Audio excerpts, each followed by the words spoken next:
Hey everybody, I wanted to show you the CRKT Shenanigan.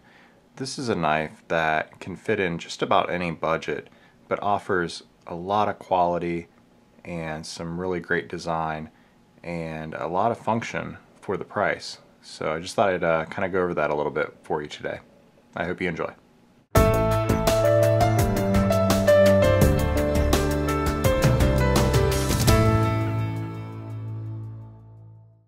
I first became aware of the CRKT Shenanigan after it won 2011 Blade Show's Best Buy of the Year. The knife comes in two variations. This one is the aluminum handled version, which retails for about $60 to $75, and that fits it well within sort of the mid-range value folder range. I think anything under $100, especially if it offers this type of quality, is definitely a good value. There is another version which I haven't really handled, but it's the same design. It just features an all plastic or Zytel handle, and that one goes for somewhere around $35. So if you're looking for a flipper just to try out, if you've never really used flippers, or if you're looking for just a good budget EDC option, or maybe if you're trying to recommend to a friend who's not really as into knives, something that would be a good all-around knife for them, the CRKT Shenanigan might be a good option. Just to talk about the construction of this knife a little bit, the handle is made out of aluminum. It's 6061 aluminum. It has these rubber inserts which are inlaid into the aluminum frame a little bit, so it's actually milled out, and so these fit nice and smoothly into that handle. And the rubber provides a good amount of grippy traction to this otherwise smooth aluminum. On the other side of the knife, you have the same handle design with the rubber inserts, and then you have a single tip down pocket clip. That's one of the negatives about this knife, is that there aren't any options for how to mount the pocket clip. So there's no left hand carry option, and there's no tip up option. I generally like to carry knives tip up, but in this case I can deal with it. It's fine. The blade deploys via a flipper, and the action on the Shenanigan is one of my favorite things about the knife. It just comes out every time very quickly with the flipper. It just has a perfect detent, and it's a liner lock, by the way. So there's the liner lock right there. So unlike a frame lock, you can grip this securely in your hand, and you're not going to be putting any tension on the lock bar that would otherwise put some drag on the blade and make it slow the deployment. On this one, I think that's one of the reasons why it's so quick to deploy, is because there's no added pressure from your grip. Also, it's just really well made, and I actually took this knife apart just to kind of get an idea what was going on inside. Okay, so to disassemble the Shenanigan, you're going to need the T6 and the T8 Torx driver bits, and you're also going to need a micro screwdriver, which is the number 0 Phillips screwdriver. So you only have to take apart one side, which is the side with the pocket clip.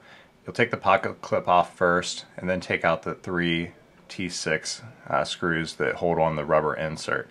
Now underneath those, it's pretty interesting. You've got these tiny Phillips head screws. There's 3 at the top along the backspacer, then that one down in the middle is for the lock bar, so you don't have to take that one off. But after you take out the pivot, or you could do it either order, you could take out the pivot first, then you take your micro screwdriver and you take out those 3 tiny Phillips screws that hold in the backspacer. And once you get all that off, that will allow you to take off the scale. Then you can kind of see the internal parts of the Shenanigan. You've got a pivot with a internal stop pin which rides along that track, and then this Zytel back spacer. So this internal stop pin is pretty cool, how it rides in the track, and it works really well. It seems pretty solid. I don't know if it's the strongest design. I think, you know, thumb studs as stop pins would be stronger, but it's really neat. It gives the knife a really clean look, and I kind of like it a lot. You can see that I've already taken this apart once to clean it, and I got it lubed up with some Crisri fluorinated grease. Here you can see the pivot. It's a pretty decent size. You've got your phosphorus bronze washers in there too, and there's the other side with the washer and the blade. So that's pretty much the knife taken apart, and now I just take, you know, about 30 seconds here to put the knife back together. That's really all it takes. You know, it's a pretty easy knife. No, I'm joking, of course, but it is pretty easy to disassemble, and it's got a few more parts than, you know, a Sebenza, but you know, it's all common hardware, which is nice, and there's not a ton of internal pieces that you could mess up. So I think this is a knife that's easy to service.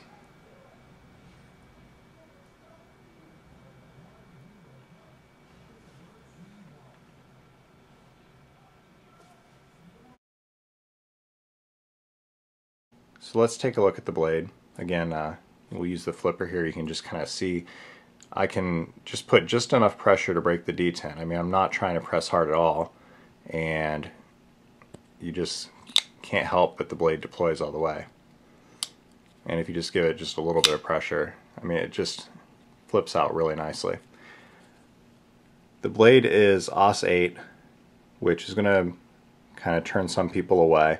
It's one of the reasons why the price is a little bit lower. If they use something like S30V, the price would definitely be increased. You can see that the blade has a little bit of a recurve, and this is a Ken Onion design, so that's where you get the organic shape of the handle and the slight recurve in the blade. These are all very characteristic of Ken Onion's designs. The coating on the blade is a nitride coating, which seems to be holding up pretty well. I've used this quite a bit to evaluate the knife, and, you know, break down a lot of boxes, and just, you know, use it for everything that I can think of. And you can see a little bit of marring, but overall it's not chipping away, and I could probably clean that up a little bit too. So not bad at all. You can see that the blade just kind of wants to fall right back into the handle. That's how smooth it is. Now, it doesn't have any thumb studs, so that does limit your options on how you open the knife. Although I can just put my thumb on the blade and open it slowly like that. But primarily you're going to be using the flipper. The lockup is very solid. There's a little bit, a tiny little bit of side to side. I could probably crank down the pivot a little bit and it would get rid of that side to side, but then the action wouldn't be quite as fast, and I'd rather have it this way, and it's almost an imperceptible amount of side to side blade play and absolutely no up and down at all.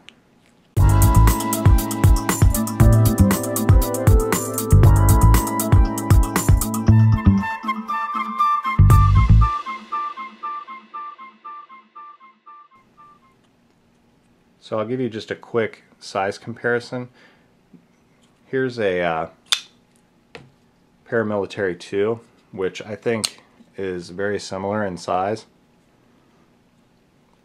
Try to hold these roughly the same here.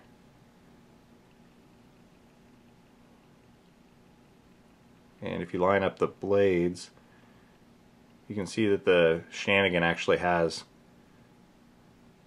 a little bit more cutting edge, but the overall length is about the same.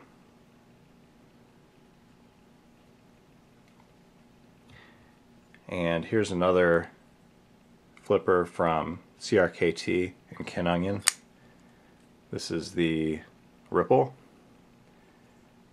It's also a liner lock, and you can see that it's quite a bit, the Ripple is quite a bit smaller than the Shenanigan.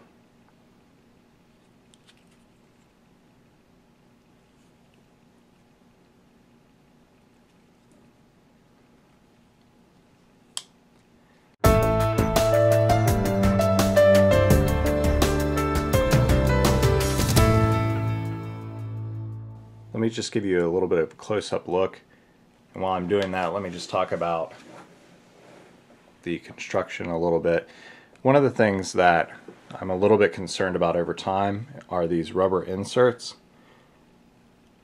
They're held on by these 3 screws, and I just kind of see the possibility of these edges sort of coming up over time and just kind of looking a little bit bad.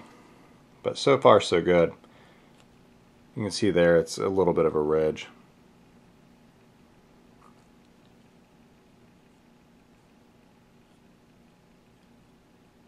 Has this sort of Zytel backspacer there.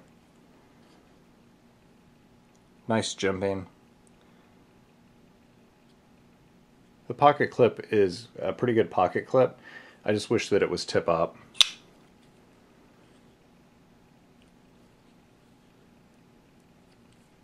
So that's the CRKT Shenanigan. Again, I think it is a really good buy, very good value if you're looking for something that is less than $100 and has a lot of good features and pretty good quality. Actually, very good quality. You can also check out the PPS version, which is the Zytel, and that's going to be even less expensive. But I think for the price difference, I would probably pick this one up. So I hope you enjoyed the review. Please go ahead and leave me a comment, or if you have any questions down below. I appreciate you watching, and take care.